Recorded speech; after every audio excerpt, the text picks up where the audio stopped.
We have installed more than 22,000 solar panels in a total extension of almost 80,000 square meters, considering roof and ground, with 3 different orientations to optimize the energy production.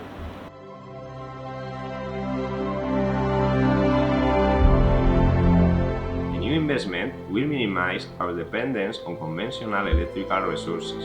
This solar plant has an estimated production capacity of 13 gigawatts during the first year. Thanks to this, our CO2 emission will be reduced by more than 3,500 tons per year.